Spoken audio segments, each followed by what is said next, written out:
Yeah. Dr. Janab Kaleem Kawaja sahab, you are visiting Azamgarh after such a long time. What do you feel? Well, what I find is that Azamgarh has grown tremendously. Its population now is close to 4 million, and it used to be a sleepy city when I last visited here. Most of the areas which used to be residential areas have now become commercial areas, and there's a lot of activity. In addition, I've seen that Shibli College has grown tremendously, and other educational institutions have sprung up.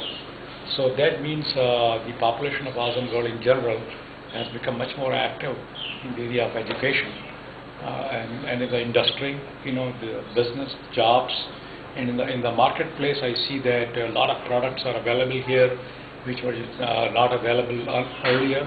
Modern products are available that one could find only in places like Delhi. So Azamgarh is really growing a lot, or has grown a lot. Yeah, thank you.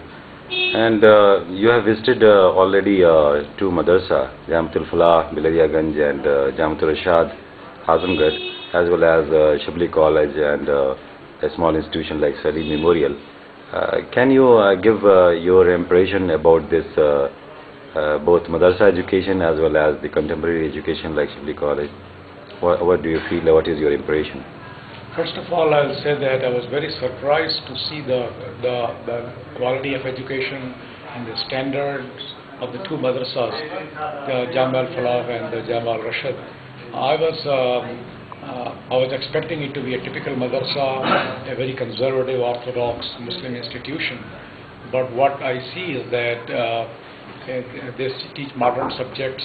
The students are well versed in English and speak English fluently, and the teachers are also very constructive.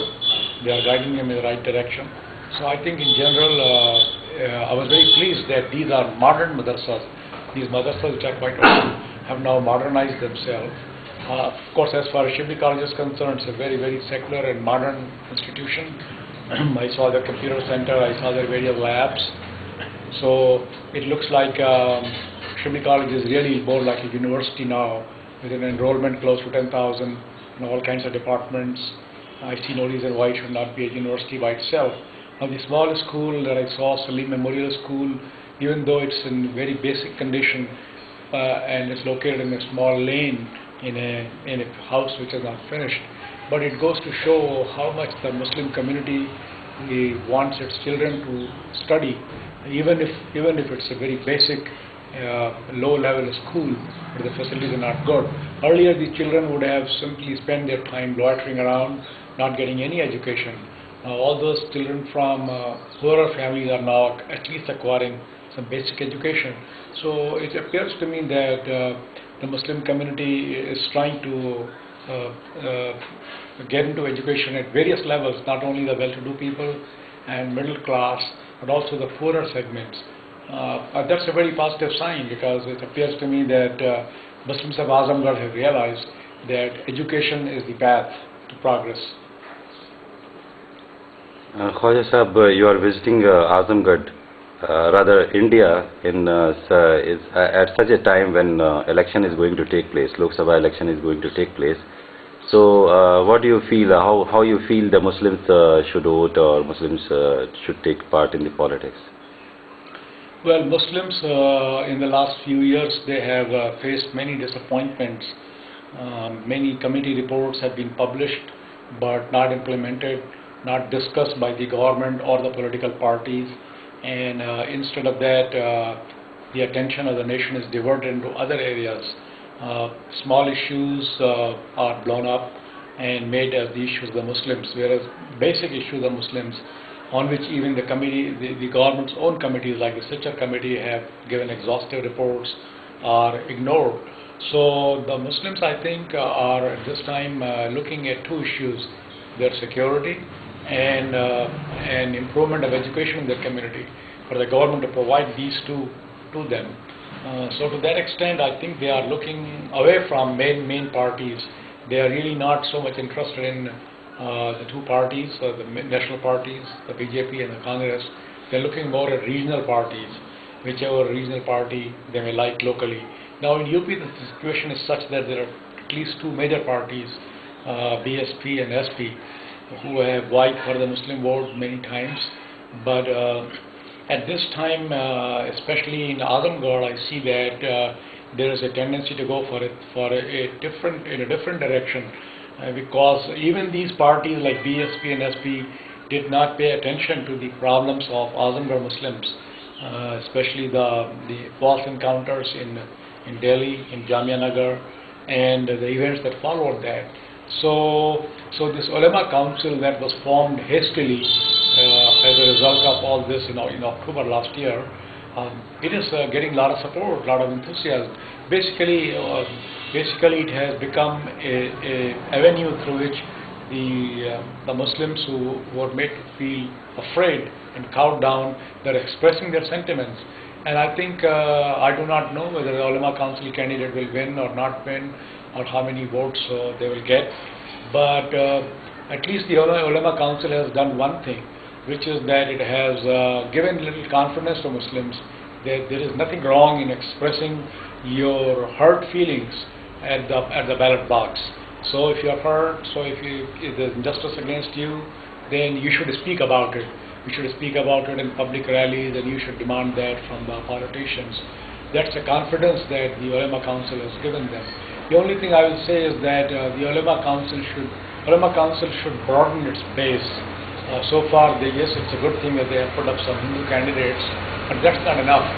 They should broaden its base, and one thing will be that they should really change their name from ulama council to something like a Insaf party or Insaf council, and that way it will not give an opportunity to the media to exploit the name of the party or the group and call it sectarian and religion based. So, and then that will also bring in lot of Dalits and other deprived masses. And I think then that will become a really good party. It could become a party just like SP and BSP. There's no reason why it cannot really, because there are a lot of Dalits who sympathize with Muslims, Muslim victims. I think that's the direction in which they should go. Yeah, Ulama Council has fielded Dr. Javed Akhtar from Azamgarh constituency. And Dr. Javed Akhtar is a very successful doctor. Do you think it's advisable for a doctor to go in the field of politics and leave his practice, social work and all that, which he is doing through his practice? I think one thing I will say is that I see that Dr. Javed Akhtar and people like him who are the Muslim intelligentsia, they should get into politics. One problem with the Muslim community is that people like doctors, engineers, and scientists and other people who are well educated and middle class at least, they shy away from politics, they stay away. And because of that, the less educated Muslims, sometimes the religious clerics, and who are not well informed, not well educated, cannot express the community's concerns, they become the leaders or the representatives of the Muslim community. So I think it's a very positive sign that well-educated people like Dr. Javed Akhtar, who have a good reputation in the community, are getting into politics, because I hope he goes into the parliament, if not in parliament, at least in the UP Assembly in the next election, and people like him. And I hope that with his example, a lot of other educated people, professors, teachers, doctors, engineers, will also get into politics. And that will be very good, because then the leaders of Muslims will be well-educated people who will be able to deal much better with the government and with the media and with the Hindus in general. So I see it as a positive sign. Kaleem Kawaja Sahab, you are working in NASA, which is of course a pride for us, because you are son of the soil. What message do you have for the youth of today, youth of Azamgarh particularly? Well, the message which I have for the youth of Azamgarh, or the Muslim youth of Eastern UP or UP, is that once I was like them. As you know, I was born in Azamgarh. Early childhood was spent here. So really, it isn't that growing in a small town like Azamgarh, Muslims cannot do well in the future. They can. It's a question of hard work and quality education, and they have to do well, like pursue excellence, be the first in the class or something like that, and try to get into better institutions. Do not try to just go to Muslim institutions like Aligarh University or Jamia or institutions like that. Instead, try to go into non-Muslim universities like BHU, Banaras Hindu University, or go to national institutes like IITs and other regional engineering colleges or medical colleges, because they can do it. First of all, they can enter there.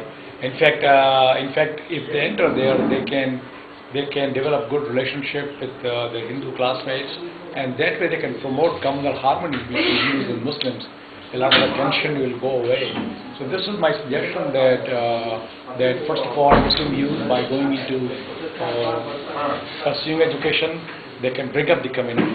The current negative image will disappear if more Muslims 20 years from now or 25 years from now are seen in the mainstream. That's the most important thing, is for them to get into the mainstream and not feel that they have to confine themselves to the Muslim community. Thank you very much, Kaleem Kawaja sir. Thank you.